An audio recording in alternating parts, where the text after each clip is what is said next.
দাম্পত্য সম্পর্ক নিয়ে শয়তানের প্ররোচনা। প্রিয় দর্শক, এ বিষয় নিয়ে আজকের আলোচনা। মানুষ ইসলাম সম্মত উপায়ে বসবাস করলে শয়তানের তা সহ্য হয় না।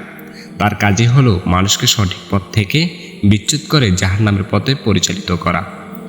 মানুষের দাম্পত্য জীবনে শত অসুবিধা থাকলেও স্বামী স্ত্রী উভয়ে সুখে শান্তিতে দিন যাপন করতে চায়। তবে শয়তান এসব বিষয় নিয়ে তাদের প্ররোচিত করে এবং দাম্পত্য কলহ তৈরি করে, তাদের বিচ্ছেদ ঘটাতে চেষ্টা করে। হাদিসের ভাষায় এটি শয়তানের সবচেয়ে বড় প্রিয় কাজ।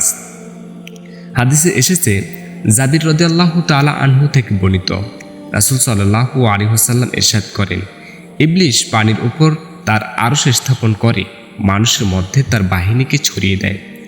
তাদের মধ্যে সেই ইবলিসের কাছে বেশি মর্যাদাবান যে সবচেয়ে বেশি ফিতনা সৃষ্টি করে। তাদের একজন এসে বলে, আমি অমুক অমুক কাজ করেছি। ইবলিস বলে, তুমি কিছুই করনি। এরপর অন্যজন এসে বলে, অমুকের সঙ্গে আমি অমুক কাজ করেছি। এক পর্যায়ে আমি তাকে ও তার স্ত্রীর মধ্যে বিভেদ তৈরি না করে ছাড়িনি।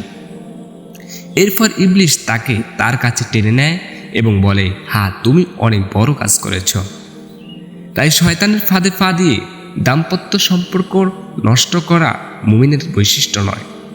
পবিত্র কোরআনে মহান আল্লাহ তাআলা বলেন, আর তার নির্দেশনের মধ্যে রয়েছে, তিনি তোমাদের জন্য তোমাদের মধ্য থেকে স্ত্রীদের সৃষ্টি করেছেন যেন তোমরা তাদের কাছে প্রশান্তি লাভ করো, এবং তাদের মধ্যে হৃদ্যতা ও ভালোবাসা তৈরি করেছেন।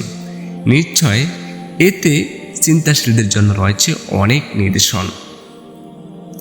স্বামী স্ত্রী পরস্পরের মধ্যে সম্মান ও শ্রদ্ধাবোধ রাখবে। কেউ কারো কোনো আচরণ অপছন্দ করলে মার্জিতভাবে দ্বিমত করবে।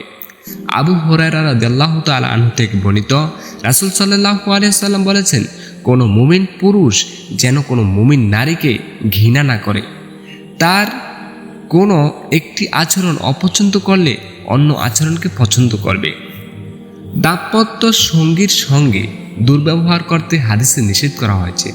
আবু হুরায়রা রাদিয়াল্লাহু তাআলা আনহু থেকে বর্ণিত, রাসূল সাল্লাল্লাহু আলাইহি ওয়াসাল্লাম বলেন, তোমরা নারীদের সঙ্গে সদাচরণ করো, কারণ তাদের পাঁজরের হাড় থেকে সৃষ্টি করা হয়েছে, আর পাঁজরের সবচেয়ে বেশি বাঁকা বস্তু হলো এর অপরের অংশ। তুমি তা সোজা করতে গেলেও তা ভেঙে ফেলবে, আর আপন অবস্থায় রেখে দিলে তা সর্বদা বাঁকা থাকবে। অতএব তোমরা নারীদের সঙ্গে সদাচরণ করো।